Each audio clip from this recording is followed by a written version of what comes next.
Yeah, I mean, it's kind of the case with anything that's random. Like, I think I'm not sure if you've heard of like Vsauce's Vsauce YouTube channel, but that guy does like a whole bunch of stuff, and he did this series with another content creator about what is random, and like, there's even in the coding world, right, where you would think that with computers and all of this stuff that we would be able to easily generate a random number, right?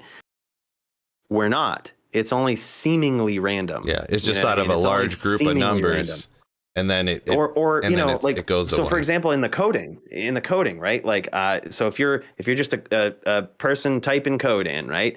You might learn in JavaScript, for example, that there's certain calls you can make to call for a random number to be generated, and that might be all you know as someone who writes that code.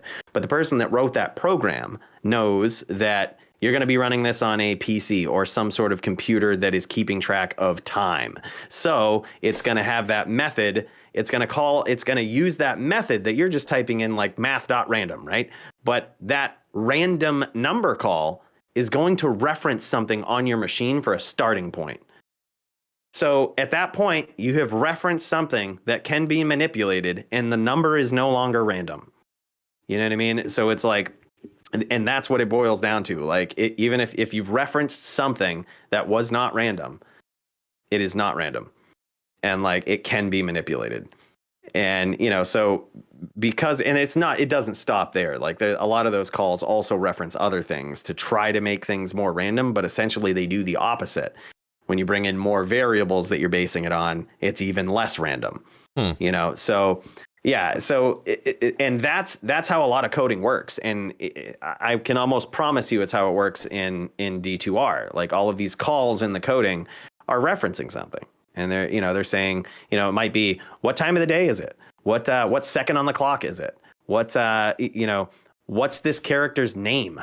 You know what I mean? What does it start with? Huh. Or something. So you think, and you have no more knowledge on this, I'm pretty positive, than I do. I don't really know hardly anything about anything as regards to this, but you think that's really how it works? Like, it might just, like, they might program it to, like, what is the first letter of this character's name, and then that will be the start point for randomly generating the number for the thing, or like you said, the time you use it, for example. Like, you think that they just pick some random thing? I'm just throwing out examples as to things that it could be. Okay. Like, I'm not saying like, oh, it's definitely the first letter of the name of your character. Oh, or yeah. It's definitely the time on the clock. I wasn't insinuating how they program the game, but yeah. Yeah, I can promise you it works like that. It will reference something that is not random. And that's because it needs a starting point, right? Like, the engine itself needs a starting point. If you tell a computer to generate something random, like, you got to think about it like talking to somebody who knows nothing, right? Like, you know what I mean? You know absolutely nothing. And you say, generate a random number. What do you mean? What is random? You know what I mean? Like, what is a number?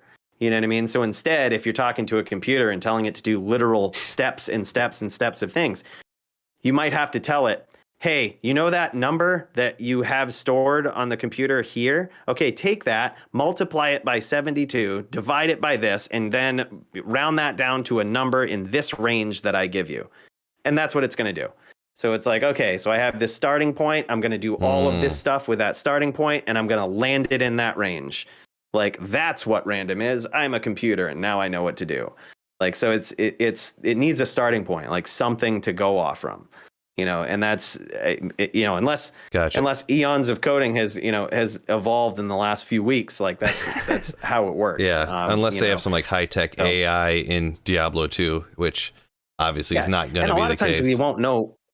Yeah. A lot of times we won't know how it works. They're not going to tell you that. Like, that's not going to be even abundantly clear to the programmers. It might not even be abundantly clear to the programmers how it works. They're just using a software. It could be Unity. It could be, a variety of different things that have a random call in them that they have no control over. So unless they've built the random engine or the engine that's running the random call themselves, they won't know how it goes. Like, they won't know exactly what it's basing it on. They won't know what number's being called on the machine. So it's a lot of things in life that we think are random, especially with computers, I should say. It should limit to that. They're not random.